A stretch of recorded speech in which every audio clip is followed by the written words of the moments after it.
Setiap pagi, kakek tua berdiri di depan gedung DPR, memegang papan usang bertuliskan keadilan untuk rakyat kecil.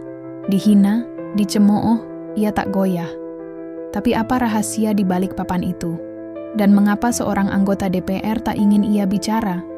Assalamualaikum warahmatullahi wabarakatuh. Di tengah hiruk-pikuk Jakarta, di trotoar depan gedung DPR, ada seorang kakek tua bernama Maman, berusia 80 tahun, yang setiap hari berdiri dengan papan sederhana bertuliskan keadilan untuk rakyat kecil. Meski cemoohan dan hinaan kerap menghampirinya, ia tak pernah goyah. Ini adalah kisah perjuangannya, sebuah cerita tentang harapan, keberanian, dan rahasia masa lalu yang mengubah segalanya. Pagi di Jakarta selalu membawa simfoni yang tak pernah berhenti. Klakson mobil bersahutan, deru mesin sepeda motor menyapu udara, dan langkah-langkah tergesa orang-orang yang berlomba dengan waktu mengisi trotoar. Di tengah hiruk-pikuk itu, saya, Maman, seorang kakek berusia 80 tahun, melangkah pelan menuju tempat yang sudah menjadi bagian dari hidup saya selama 3 tahun terakhir. Trotoar di depan gedung DPR. Tongkat kayu di tangan kanan saya mengetuk trotoar dengan ritme yang pelan namun pasti. Seirama dengan detak jantung yang masih membara di dada saya, meski tubuh ini sudah rapuh. Di tangan kiri, saya memegang papan kayu kecil, sederhana, dengan tulisan spidol hitam yang mulai pudar. Keadilan untuk rakyat kecil. Tulisan itu mungkin sederhana bagi orang lain, tapi bagi itu adalah nyawa harapan, dan jadi yang saya pegang erat. Saya berjalan dari kontrakan kecil di pinggir kota menuju trotoar ini. Jaraknya tak terlalu jauh, tapi dengan kaki yang sudah lelet dan punggung yang bungkuk, perjalanan ini terasa seperti ziarah. Saya tak pernah absen, kecuali saat badan benar-benar tak memungkinkan. Bahkan hujan atau panas tak pernah menghentikan saya. Orang-orang di sekitar kontrakan sering bertanya, "Kakek, buat apa capek-capek ke sana tiap hari? Sudah tua, istirahat saja." Saya hanya tersenyum. Mereka tak mengerti. Saya bukan di sini untuk diri saya sendiri. Saya di sini untuk mereka yang suaranya tak pernah sampai ke gedung megah di depan saya ini. Gedung yang katanya rumah rakyat.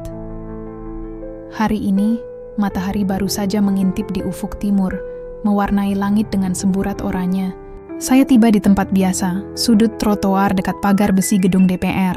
Saya sandarkan papan di dada, berdiri tegak sebisanya, dan menatap lurus ke gedung itu.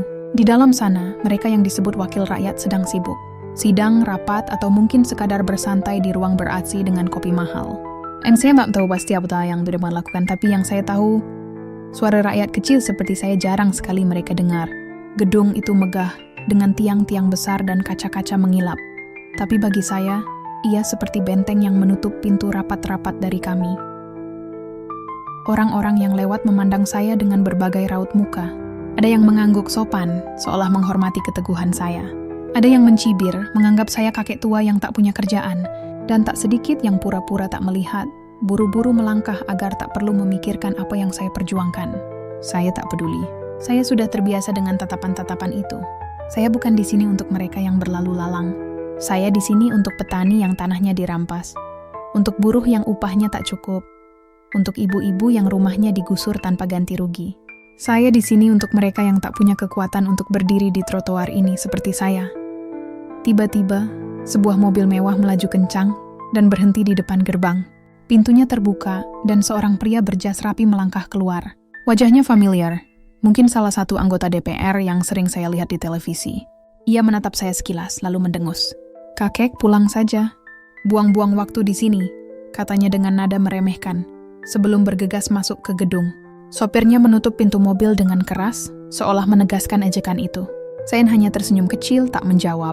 Bukan pertama kali saya mendengar kata-kata seperti itu, dan pasti bukan yang terakhir.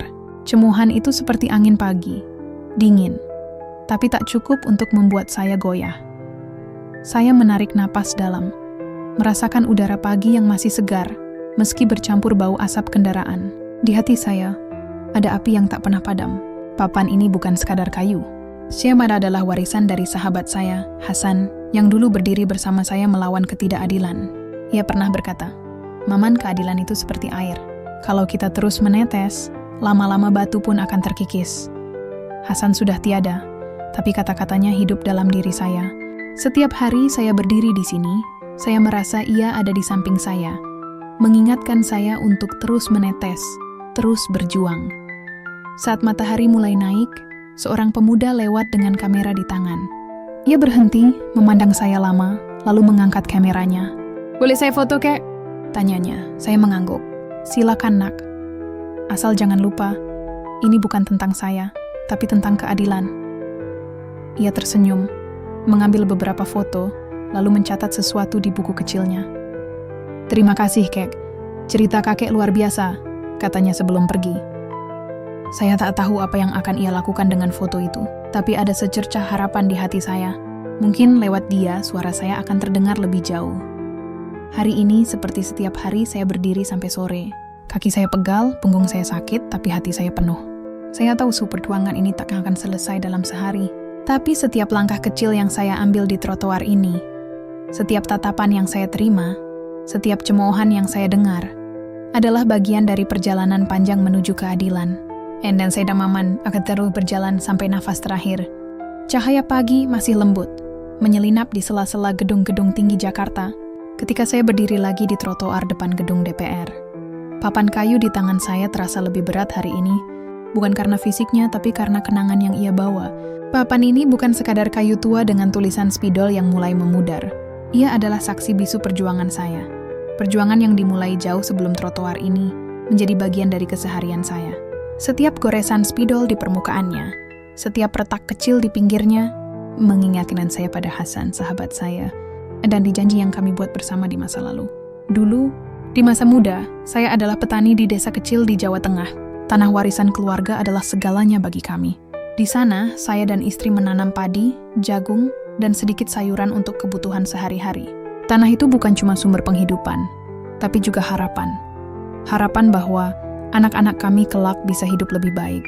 Tapi di tahun 90-an, harapan itu direnggut. Sebuah proyek pembangunan datang, katanya untuk kepentingan umum. Tanah kami diambil paksa, tanpa ganti rugi yang adil. Kami, para petani, hanya diberi janji-janji manis yang tak pernah ditepati. Saya masih ingat betapa sakitnya melihat buldoser meratakan ladang yang dulu penuh kehidupan. Sementara kami hanya bisa menonton dari kejauhan. Tak berdaya. Saat itu, saya bertemu Hasan. Ia berbeda dari kebanyakan orang yang saya kenal. Hasan adalah seorang idealis, seorang anggota DPR muda yang penuh semangat. Wajahnya selalu cerah, matanya penuh api, dan kata-katanya tajam namun penuh harapan. Ia datang ke desa kami, mendengar keluh kesah kami, dan berjanji akan memperjuangkan hak kami. "Maman, kita tak bisa diam. Kalau rakyat kecil tak bersuara, siapa lagi yang akan melawan?"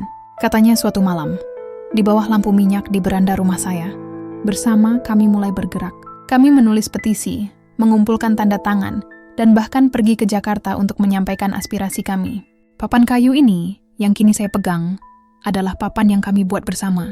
Tulisan keadilan untuk rakyat kecil adalah idenya, ditulis dengan tangannya sendiri. Tapi perjuangan itu tak mudah. Kami menghadapi tembok birokrasi, ancaman, dan intimidasi. Saya sendiri pernah dipukuli oleh preman bayaran saat kami menggelar aksi di depan kantor bupati. Hasan dengan keberaniannya tak pernah mundur. Ia terus berbicara, terus menulis, terus memperjuangkan kami. Tapi kemudian tragedi itu terjadi. Hasan tewas dalam kecelakaan mobil yang misterius. Saya masih ingat hari itu. Hujan deras mengguyur Jakarta, dan saya menerima kabar dari seorang teman. "Hasan sudah tiada, Maman," katanya dengan suara gemetar. Saya tak percaya. Bagaimana mungkin orang sekuat Hasan pergi begitu saja? Tapi kenyataan itu nyata, dan papan ini adalah satu-satunya yang tersisa darinya. Hari ini, sambil memegang papan itu, kenangan tentang Hasan kembali menghantui. Saya menatap gedung DPR, membayangkan ia masih ada di samping saya, tersenyum dengan keyakinan yang tak pernah pudar. Tapi kini saya sendirian. Tubuh saya tak lagi kuat seperti dulu. Lutut saya sering gemetar, dan punggung saya sering sakit. Tapi semangat Hasan hidup dalam diri saya. Setiap cercaan yang saya terima dari para anggota DPR yang lewat, setiap cibiran dari mereka yang menganggap saya tak lebih dari kakek tua pengganggu, justru membuat saya semakin yakin. Saya di sini bukan untuk diri saya sendiri. Saya di sini untuk Hasan, untuk petani-petani yang tanahnya dirampas, untuk buruh yang upahnya tak cukup, untuk semua rakyat kecil yang suaranya tenggelam. Tiba-tiba, seorang pemuda mendekati saya. Ia membawa kamera besar, lensa mengarah ke saya. "Boleh saya ambil foto, kek?" tanyanya dengan sopan. Saya mengangguk memegang papan lebih erat. "Silakan, nak. Tapi ingat, ini bukan tentang saya. Ini tentang keadilan." Pemuda itu tersenyum, mengambil beberapa jepretan, lalu mencatat sesuatu di buku kecilnya. "Kakek, cerita kakek luar biasa. Saya akan tulis ini," katanya sebelum berpamitan. Saya tak tahu apa yang akan ia lakukan dengan foto itu, tapi ada perasaan hangat di hati saya. Mungkin lewat dia, suara saya akan terdengar lebih jauh. Sore menjelang, trotoar mulai sepi. Mobil-mobil mewah keluar dari gerbang gedung DPR, membawa para wakil rakyat pulang ke rumah mereka yang nyaman. Salah satu mobil berhenti di dekat saya. Jendelanya terbuka, dan seorang pria berjas, yang wajahnya sering saya lihat di televisi, menatap saya dengan dingin. "Kakek sudah tua, ngapain berdiri di sini? Pulang, urus cucu saja," katanya dengan nada meremehkan. Saya hanya tersenyum, tak menjawab, bukan karena saya tak punya kata-kata, tapi karena saya tahu, kata-kata saya belum akan ia dengar. Belum waktunya. Saat matahari tenggelam, saya melangkah pulang ke kontrakan. Tongkat saya mengetuk trotoar, dan papan saya sandarkan di pundak. Saya lelah, tapi hati saya penuh. Saya tahulah perjuangan ini jauh dari selesai. Tapi setiap hari saya berdiri di trotoar ini, saya merasa Hasan ada bersama saya, mengingatkan saya untuk terus melangkah. Dan saya akan terus melangkah, sampai suara rakyat kecil ini akhirnya bergema di gedung megah itu. Hujan gerimis menyapa Jakarta pagi ini, membasahi trotoar tempat saya berdiri. Air menetes dari ujung topi caping tua yang saya pakai, mengalir pelan ke pipi yang sudah keriput. Sepatu kulit usang saya mulai menyerap air, membuat kaki saya dingin dan sedikit kesemutan. Tapi saya tetap berdiri, memegang papan kayu peninggalan Hasan dengan erat. Seolah-olah ia adalah jangkar yang menahan saya di tengah badai. Tulisan keadilan untuk rakyat kecil di papan itu masih terbaca jelas. Meski spidolnya sudah mulai luntur, saya menolak menggantinya dengan papan baru. Papan ini adalah bagian dari perjuangan saya, bagian dari janji yang saya pegang. Dan saya ingin dunia melihatnya apa adanya, lusuh, tapi penuh makna. Orang-orang berlalu lalang di trotoar, sebagian besar bergegas mencari tempat berteduh dari hujan. Payung-payung warna-warni bermunculan, dan suara langkah sepatu yang basah bercampur dengan klakson mobil yang tak pernah reda. Saya berdiri di sudut trotoar, dekat pagar besi gedung DPR, menatap gedung megah yang seolah tak pernah peduli pada kehadiran saya. Di dalam sana, para wakil rakyat sedang sibuk dengan urusan mereka. Ya mungkin mereka sedang berdebat soal anggaran, atau mungkin hanya duduk sambil minum kopi, tertawa lepas di ruang-ruang ber-AC. Saya tak tahu pasti, tapi yang saya tahu, suara seperti saya, suara rakyat kecil, jarang sekali sampai ke telinga mereka. Tiba-tiba, sebuah mobil hitam mewah melaju pelan dan berhenti di dekat gerbang. Pintunya terbuka, dan seorang pria berjas keluar dengan langkah tergesa. Saya kenal wajahnya. Ia sering muncul di televisi, selalu dengan senyum lebar dan kata-kata manis tentang kesejahteraan rakyat. Tapi di sini, di trotoar ini, ia tak pernah tersenyum pada saya. Ia menatap saya sekilas, lalu mendengus. "Masih di sini, kek? Capek enggak berdiri tiap hari begitu?" Katanya dengan nada sinis, diikuti tawa kecil yang penuh ejekan. Sopirnya, yang berdiri di samping mobil, ikut tertawa, seolah-olah saya adalah lelucon pagi ini. Saya hanya menatapnya, tak menjawab. Bukan karena saya tak punya kata-kata, tapi karena saya tahu, kata-kata saya tak akan mengubah apapun di hatinya. Belum waktunya, cemuhan seperti ini sudah biasa. Hampir setiap hari ada saja yang melemparkan kata-kata merendahkan. "Kakek, pulang saja, buang-buang waktu." Atau sudah tua, ngapain ikut-ikut demo? Saya tak pernah membalas dengan kemarahan. Saya hanya tersenyum, kadang mengangguk sopan, lalu kembali menatap gedung DPR. Mereka pikir kata-kata itu akan membuat saya menyerah, tapi mereka tak tahu bahwa setiap cercaan justru menambah bahan bakar pada api di hati saya. Saya bukan di sini untuk mereka yang mencibir. Saya di sini untuk mereka yang tak punya kesempatan untuk berdiri seperti saya, untuk mereka yang suaranya terkubur di bawah tumpukan ketidakadilan. Di tengah gerimis yang semakin deras, seorang gadis muda mendekati saya. Ia memegang payung merah yang sedikit usang, dan rambutnya basah di ujung-ujungnya. Saya kenal dia, Sari, wartawan muda dari sebuah media online kecil. Beberapa minggu lalu, ia mewawancarai saya untuk artikelnya. Sejak itu, ia sering mampir, membawa sebotol air mineral atau sekadar mengobrol. "Kakek, hujan begini kok enggak pulang? Nanti sakit," katanya dengan nada khawatir, sambil memayungi saya dengan payungnya. Saya tersenyum, merasakan kehangatan dari perhatiannya. "Hujan cuma air, nak. Yang lebih berat itu ketidakadilan," jawab saya. Suara saya pelan tapi tegas. Sari tertawa kecil, lalu mengeluarkan buku catatannya. "Kakek, artikel tentang kakek sudah dibaca ribuan orang loh. Orang-orang mulai tahu tentang perjuangan kakek," katanya dengan mata berbinar. Saya mengangguk. meski saya tak benar-benar paham apa itu internet atau bagaimana cara kerjanya. Nah, bagi saya yang penting adalah pesan saya sampai, entah lewat mulut, tulisan, atau apapun. Kalau orang-orang mulai dengar, itu sudah cukup, Nak. Tapi perjuangan ini belum selesai, kata saya, menatap papan di tangan saya. Sari mencatat sesuatu, lalu bertanya lagi tentang cerita saya. Saya menceritakan sedikit tentang Hasan, tentang tanah yang dirampas, tentang perjuangan yang terhenti karena kematiannya.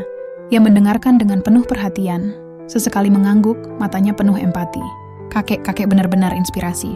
Saya akan tulis lagi tentang kakek, biar lebih banyak orang tahu, katanya sebelum berpamitan. Saya hanya tersenyum, tak tahu harus berkata apa. Inspirasi atau bukan, saya cuma ingin suara rakyat kecil sampai ke gedung itu. Hujan mulai reda sore itu, meninggalkan trotoar yang basah dan licin. Saya tetap berdiri, meski kaki saya sudah pegal, dan jas hujan plastik yang robek di bagian lengan tak lagi cukup melindungi. Seorang pedagang asongan lewat, menawarkan saya teh hangat. Gratis, kek, buat kakek yang hebat, katanya dengan senyum lebar. Saya menerima teh itu dengan tangan gemetar, bukan karena dingin, tapi karena terharu. Ada orang-orang di luar sana yang peduli, meski kecil, meski sederhana. Malam menjelang, saya melangkah pulang ke kontrakan. Tongkat saya mengetuk trotoar, dan papan saya sandarkan di pundak. Di dalam kontrakan kecil yang dindingnya sudah mengelupas, saya duduk di kursi kayu tua, menatap papan Hasan. Saya merasa sedikit lebih ringan hari ini. Bukan karena hujan reda, tapi karena ada orang seperti Sari, seperti pedagang asongan itu, yang mulai mendengar. Mungkin perlahan dunia akan mulai mendengar. Dan saya, Maman, akan terus berdiri, meneteskan air keadilan, seperti yang pernah Hasan ajarkan. Pagi ini, trotoar di depan gedung DPR terasa lebih hidup dari biasanya. Ketika saya melangkah ke tempat biasa dengan tongkat kayu dan papan peninggalan Hasan di tangan, saya terkejut melihat sekelompok anak muda sudah menunggu. Mereka adalah mahasiswa, mungkin berusia sekitar 20-an, dengan wajah penuh semangat dan mata yang berbinar. Di tangan mereka ada papan-papan serupa dengan milik saya, bertuliskan kalimat-kalimat seperti keadilan untuk rakyat, dan didengarkan suara kami. Spanduk kain besar terbentang di antara mereka, dengan tulisan berwarna merah mencolok. Bersama kakek Maman, kami menuntut keadilan. Hati saya bergetar. Selama 3 tahun berdiri di trotoar ini, saya selalu sendirian. Hanya ditemani cemoohan dan tatapan sinis. Tapi hari ini, untuk pertama kalinya, saya tidak sendiri. Saya berhenti sejenak, memandang mereka dengan mata yang mulai berkaca-kaca. Salah satu pemuda, yang kemudian memperkenalkan diri sebagai Bima, melangkah mendekati saya. Rambutnya sedikit acak-acakan, tapi senyumnya hangat dan tulus. Kakek, kami baca cerita kakek di internet. Artikel itu bikin kami tergerak. Kami ingin bantu kakek memperjuangkan keadilan, katanya dengan suara penuh semangat. Saya terdiam, tak tahu harus menjawab apa. Hati saya penuh, seperti ada bara kecil yang tiba-tiba menyala lebih terang. Terima kasih, Nak. Akhirnya saya berkata. Suara saya sedikit serak, tapi ini bukan cuma perjuangan kakek. Ini perjuangan kita semua. Mereka bersorak, dan suara mereka menggema di trotoar, menarik perhatian pejalan kaki yang lewat. Kehadiran mereka mengubah suasana. Trotoar yang biasanya sepi kini penuh dengan energi muda. Mereka berteriak dengan penuh semangat, mengangkat spanduk dan papan mereka tinggi-tinggi. Beberapa pejalan kaki berhenti, ada yang mengangguk setuju, ada pula yang hanya menonton dengan rasa ingin tahu. Saya berdiri di tengah mereka, memegang papan saya dengan tangan yang sedikit gemetar, bukan karena lelah, tapi karena harapan yang mulai tumbuh di hati saya. Saya teringat kata-kata Hasan, Maman, perubahan itu seperti menanam padi. Butuh waktu, tapi pasti akan tumbuh. Melihat anak-anak muda ini, saya merasa benih yang saya tanam selama ini mulai bertunas. Namun, tak semua orang senang dengan kehadiran kami. Sore itu, ketika matahari mulai condong ke barat, sebuah mobil mewah berhenti di dekat gerbang gedung DPR.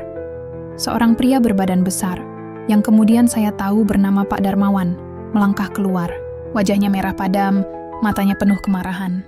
Ia adalah salah satu anggota DPR yang paling sering mencemooh saya, selalu dengan kata-kata pedas yang seolah ingin menghancurkan semangat saya.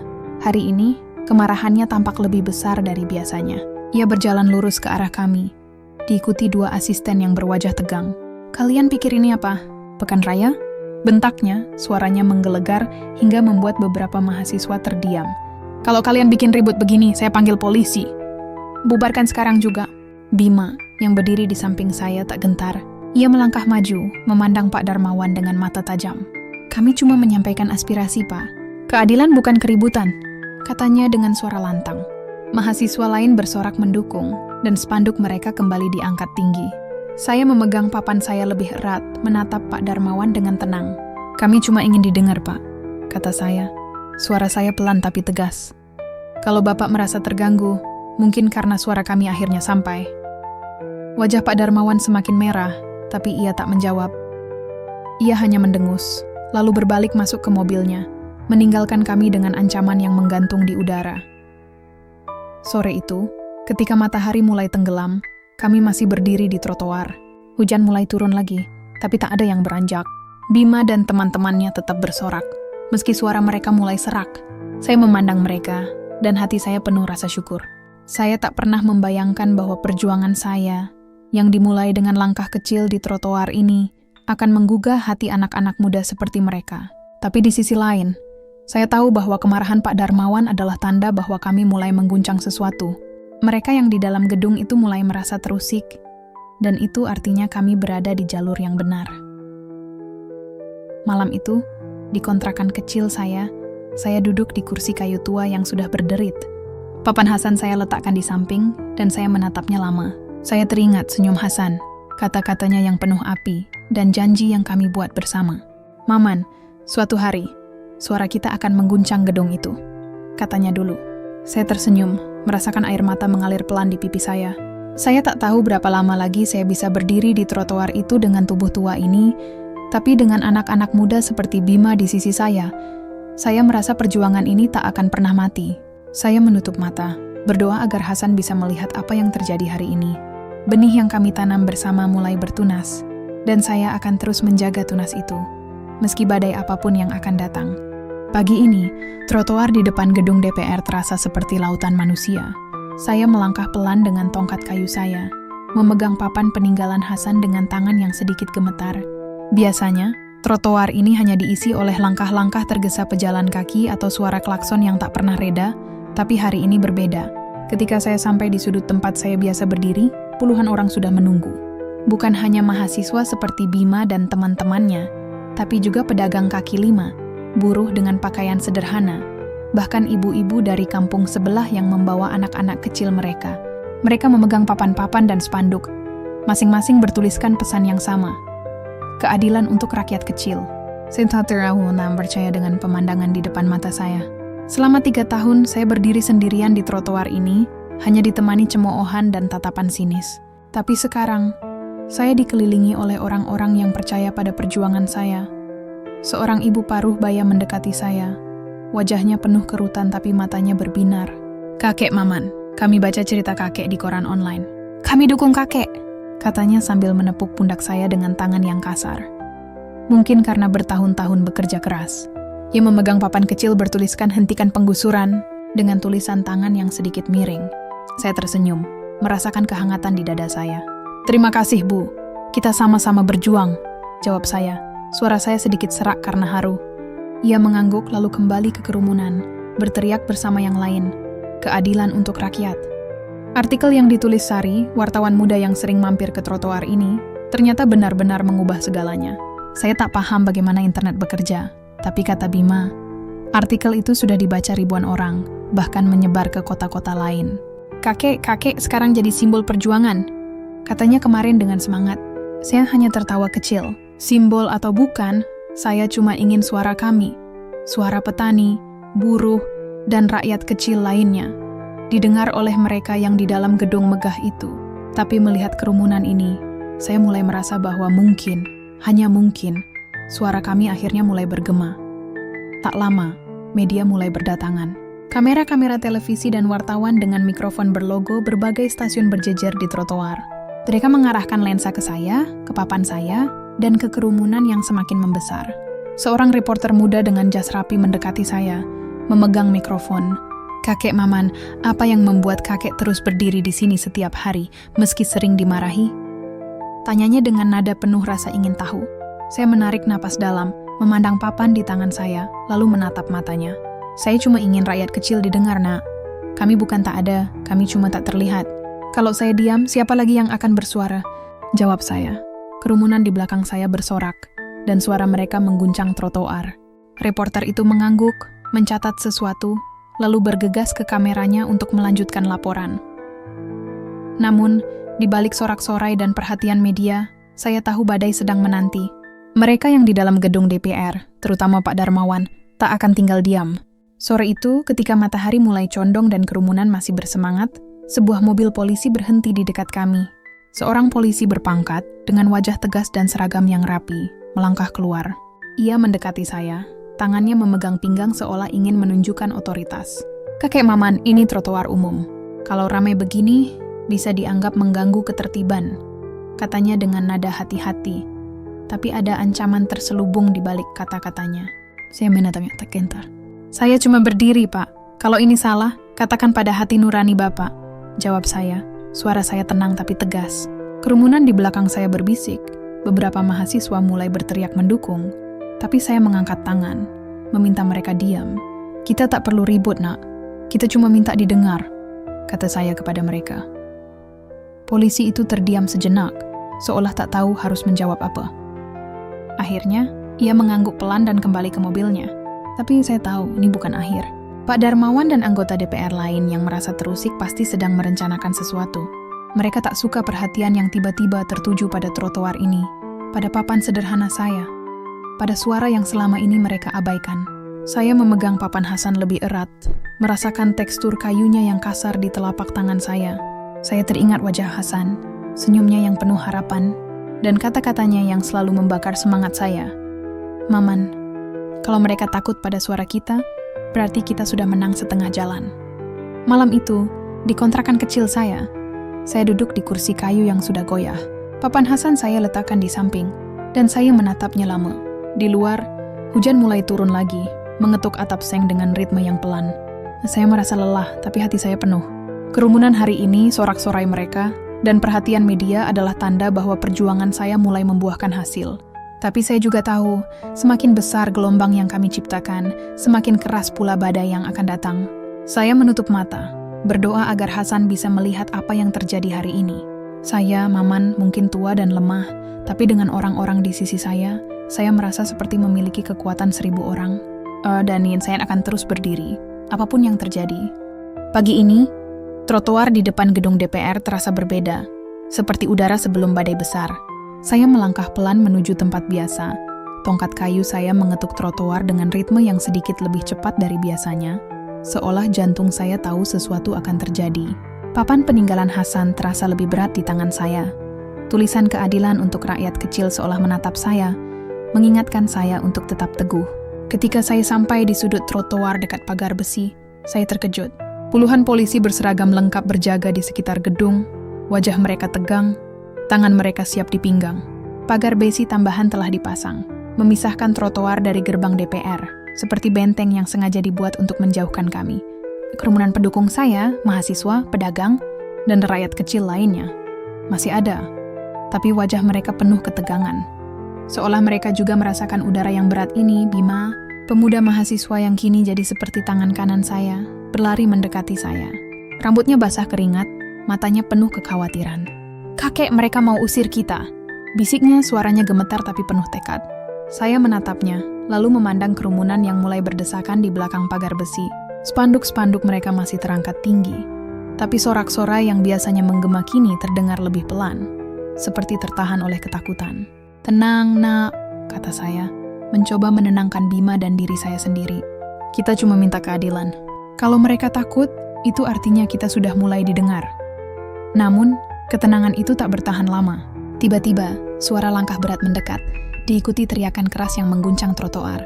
Pak Darmawan, anggota DPR yang wajahnya sudah terlalu akrab dengan cemoohannya, muncul bersama beberapa rekannya. Ia berjalan lurus ke arah kami, wajahnya merah padam, matanya menyala-nyala seperti ingin melahap semua yang ada di depannya. Dua asisten di belakangnya tampak tak nyaman, tapi mereka tetap mengikuti. "Kalian pikir ini apa? Pekan demonstrasi?" bentak Pak Darmawan. Suaranya menggelegar hingga membuat beberapa mahasiswa mundur selangkah. "Kalian mengganggu kerja kami. Bubarkan sekarang atau saya pastikan kalian menyesal."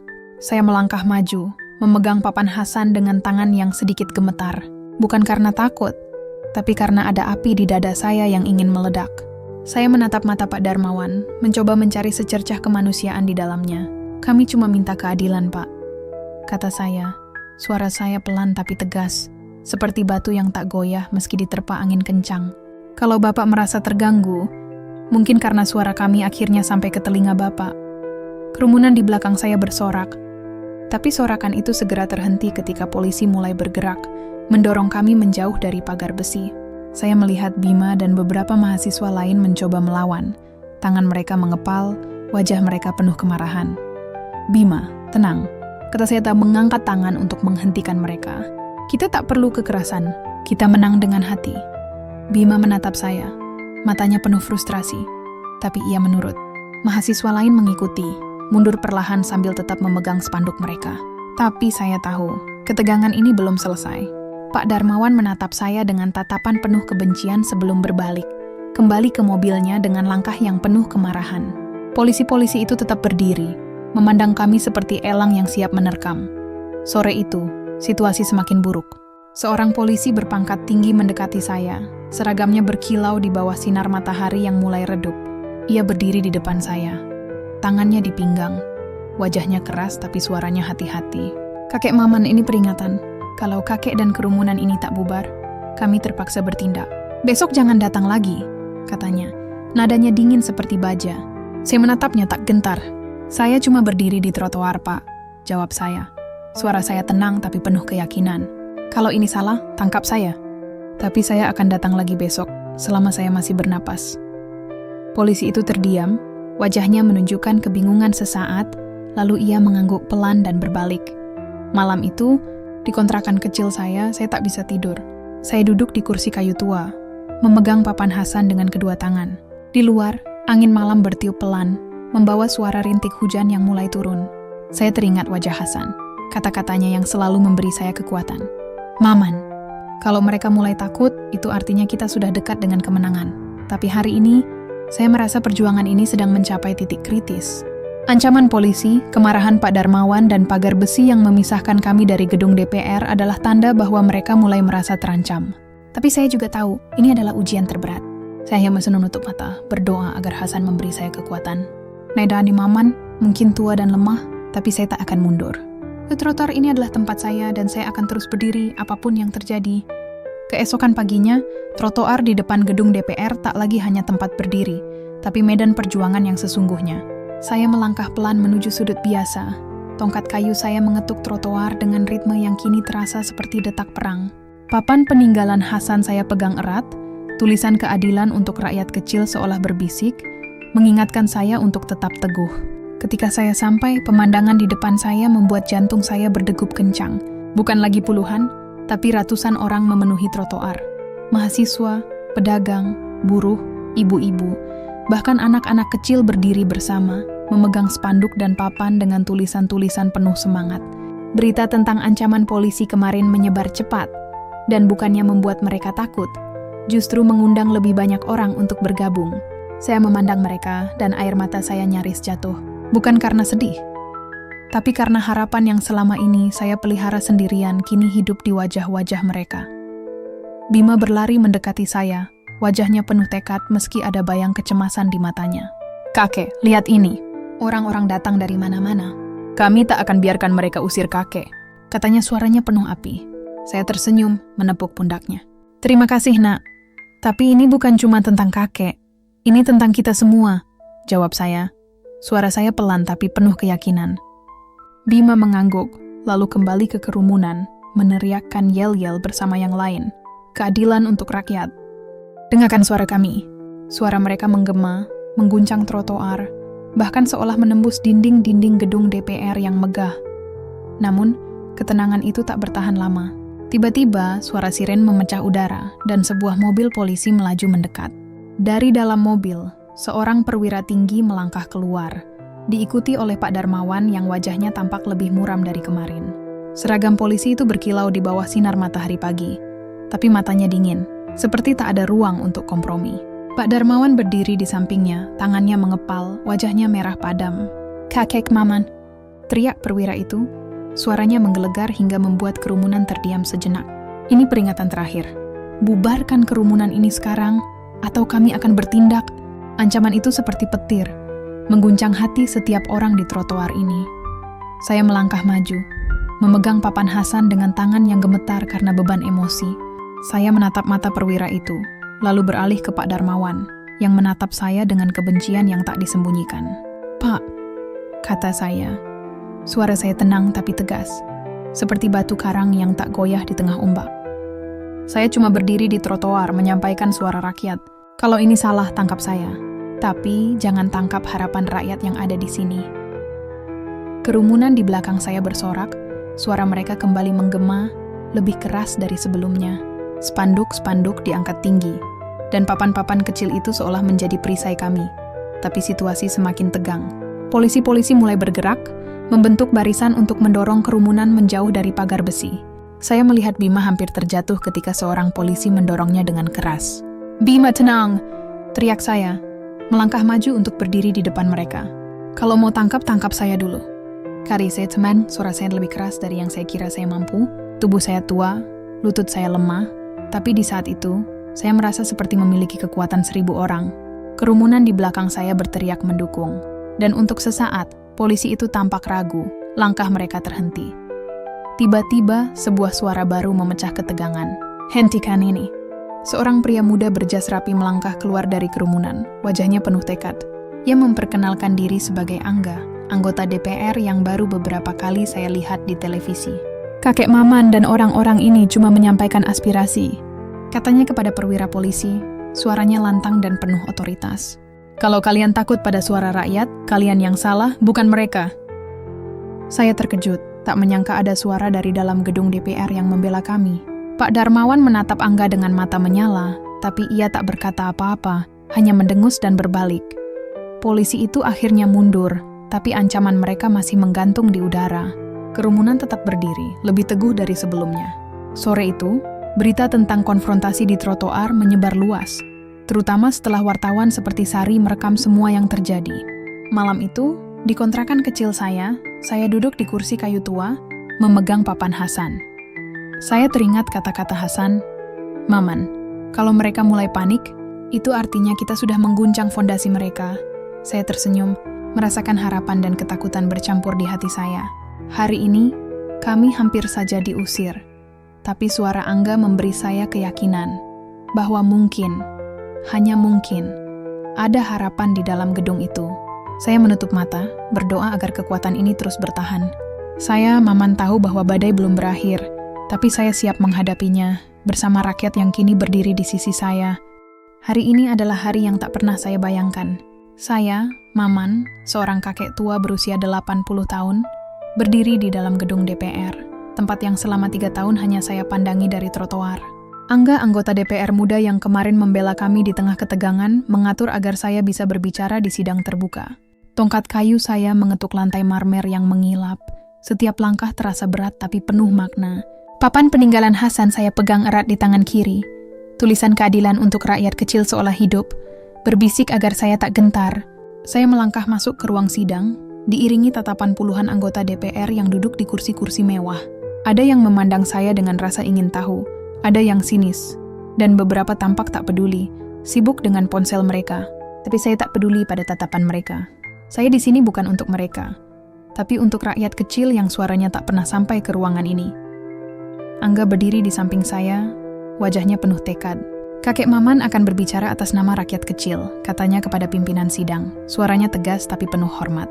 Pimpinan sidang, seorang pria tua dengan kacamata tebal, mengangguk pelan, meski wajahnya menunjukkan sedikit ketidaknyamanan.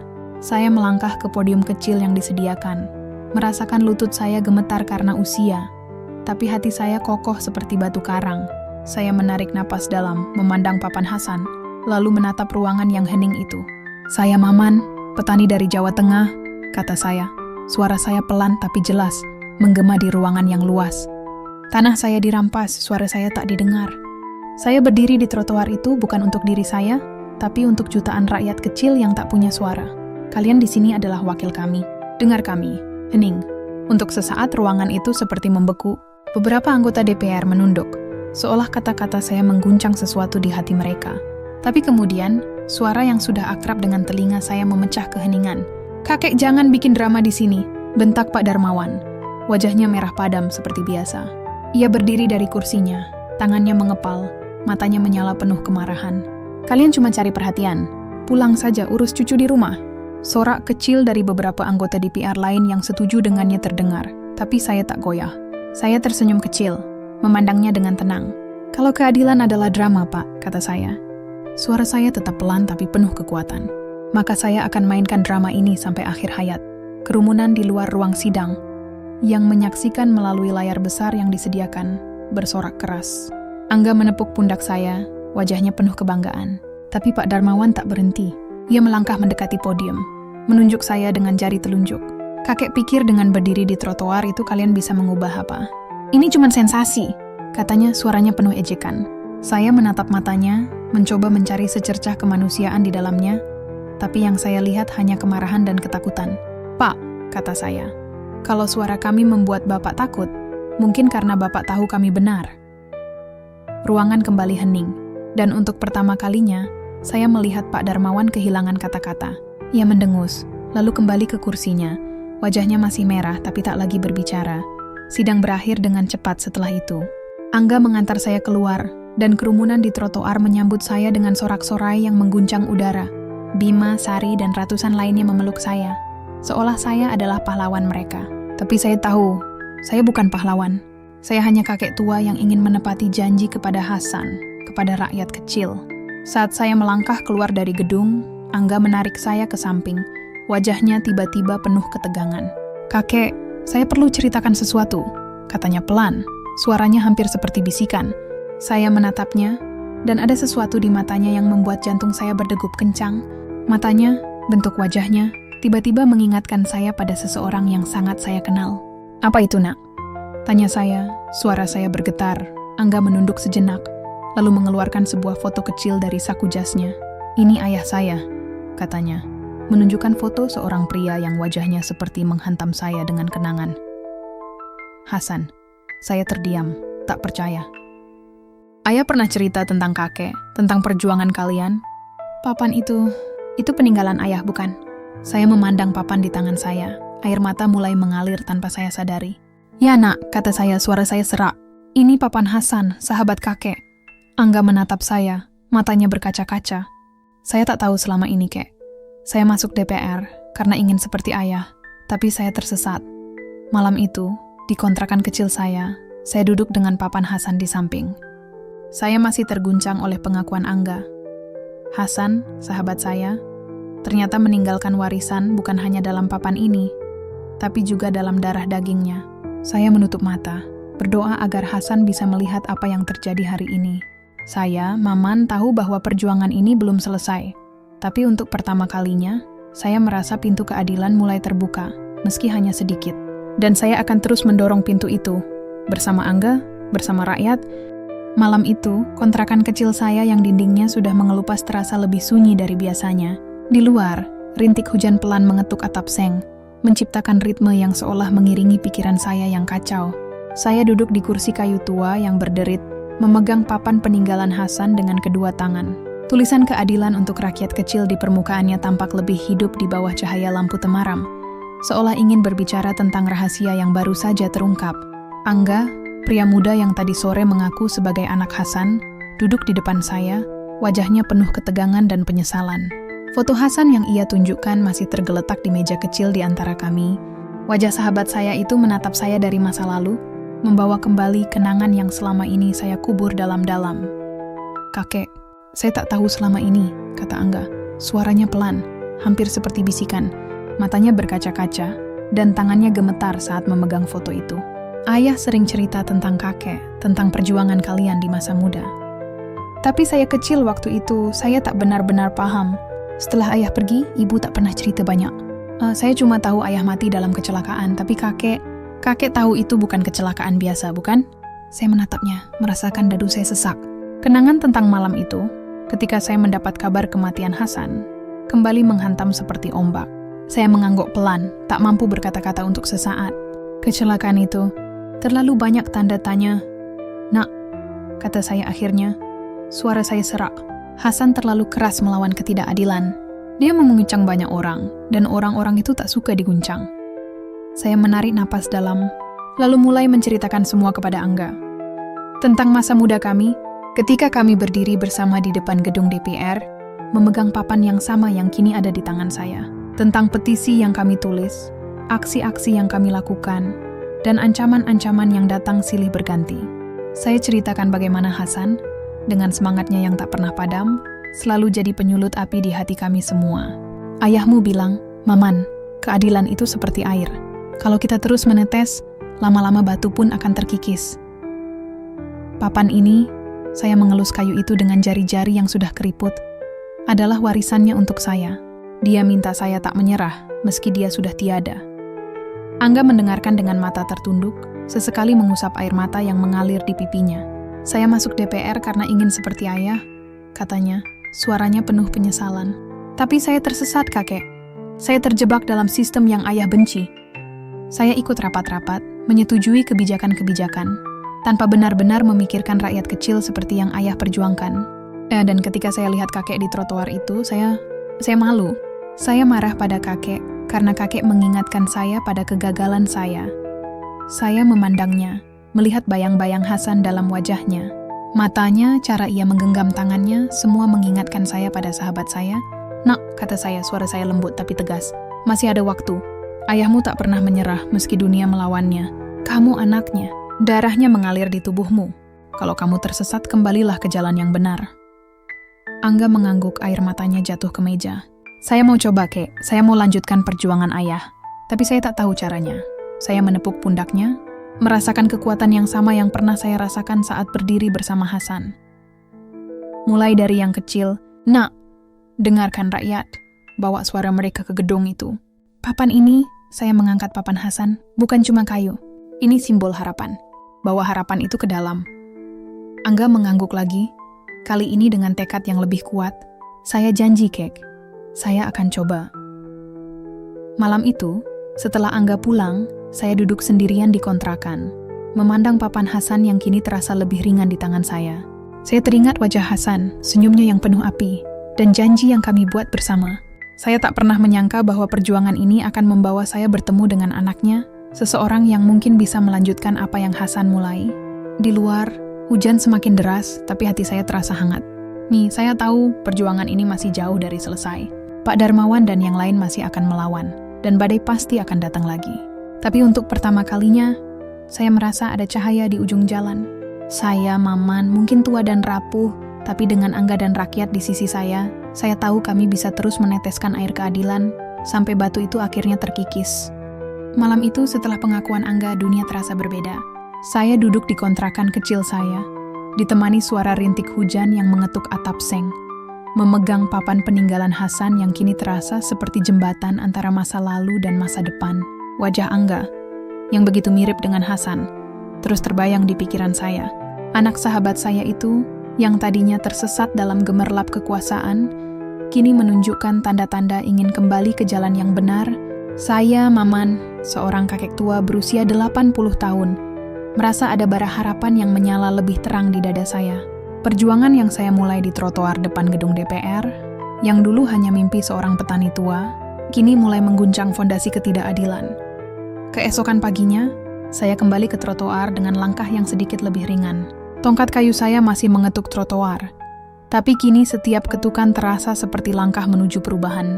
Kerumunan di trotoar sudah menanti, lebih besar dari sebelumnya. Bima, Sari, dan ratusan orang lain. Mahasiswa, buruh, pedagang, ibu-ibu, berdiri bersama, memegang spanduk dan papan dengan tulisan-tulisan penuh semangat. "Keadilan untuk rakyat," teriak mereka. Suara mereka menggema, hingga seolah menembus dinding-dinding gedung DPR. Saya memandang mereka, dan hati saya penuh rasa syukur. Saya tak lagi sendirian. Trotoar ini, yang dulu hanya tempat saya berdiri seorang diri dengan cemoohan sebagai teman, kini menjadi panggung bagi suara rakyat kecil.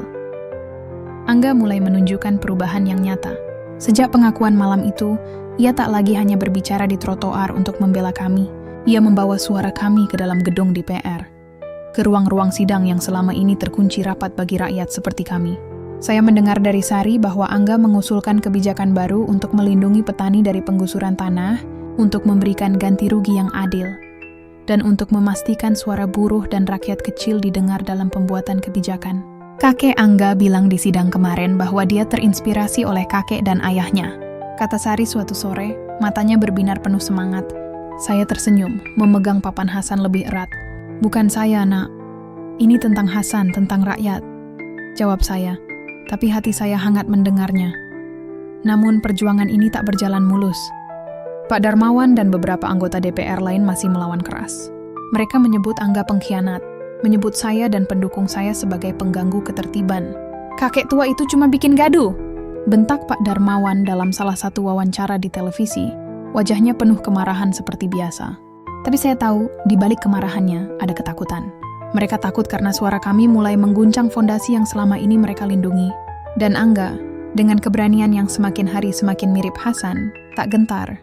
Ia terus berbicara, terus memperjuangkan kami, meski itu berarti menghadapi cemoohan dari rekan-rekannya sendiri. Hari itu, ketika saya berdiri di trotoar, Angga datang menemui saya. Ia tak lagi mengenakan jas rapi seperti biasa, melainkan kemeja sederhana yang membuatnya terlihat lebih dekat dengan rakyat. Kakek, saya bawa sesuatu, katanya mengeluarkan sebuah dokumen dari tasnya. Itu adalah draft usulan kebijakan untuk melindungi hak-hak petani dan buruh. Ini baru awal, kek. Tapi saya janji, saya akan perjuangkan ini sampai jadi undang-undang, katanya, matanya penuh tekad. Saya memandangnya melihat bayang-bayang Hasan dalam dirinya. Ayahmu pasti bangga, nak, kata saya. Suara saya serak karena haru. Angga tersenyum kecil, lalu memeluk saya. Sesuatu yang tak pernah saya bayangkan dari seorang anggota DPR trotoar ini, kini bukan lagi sekadar tempat saya berdiri. Ia telah menjadi simbol harapan, tempat di mana rakyat kecil berkumpul untuk menuntut keadilan. Setiap hari, lebih banyak orang datang membawa papan dan spanduk mereka sendiri. Media masih meliput, dan cerita kami menyebar hingga ke pelosok negeri. Saya sering melihat wajah-wajah baru. Orang-orang yang datang dari jauh hanya untuk berdiri bersama kami. Kakek Maman, saya dari desa di Jawa Timur. Tanah kami juga dirampas. Kakek memberi kami harapan, kata seorang petani tua suatu hari. Tangannya gemetar saat menjabat tangan saya. Saya tak bisa menahan air mata. Saya, Maman, hanyalah kakek tua dengan papan kayu, tapi melihat mereka, saya merasa perjuangan ini lebih besar dari diri saya. Malam itu, di kontrakan, saya duduk dengan papan Hasan di samping. Saya beritahu perjuangan ini belum selesai. Masih ada Pak Darmawan dan yang lain yang akan melawan. Masih ada tembok-tembok ketidakadilan yang harus kami robohkan. Tapi setiap kali saya melihat Angga berbicara di sidang, setiap kali saya mendengar sorak-sorai di trotoar, saya seperti melihat Hasan hidup kembali. Saya menutup mata, berdoa agar sahabat saya itu bisa melihat apa yang telah kami capai. Benih yang kami tanam bersama kini telah bertunas, dan meski saya mungkin tak akan melihat akhir dari perjuangan ini, saya tahu bahwa Angga, Bima, Sari, dan rakyat lainnya akan meneruskannya. Saya, Maman, akan terus berdiri di trotoar itu, meneteskan air keadilan, sampai nafas terakhir. Kisah Maman mengajarkan kita bahwa keadilan bukanlah mimpi yang mustahil, melainkan benih yang bisa tumbuh jika kita terus memperjuangkannya. Bersama Angga, Bima, Sari, dan rakyat kecil lainnya, trotoar itu kini bukan lagi sekadar tempat, tapi simbol harapan yang tak pernah padam. Saya, Maman, mungkin tak akan melihat akhir dari perjuangan ini, tapi saya percaya air keadilan akan terus menetes hingga batu ketidakadilan terkikis. Wassalamualaikum warahmatullahi wabarakatuh.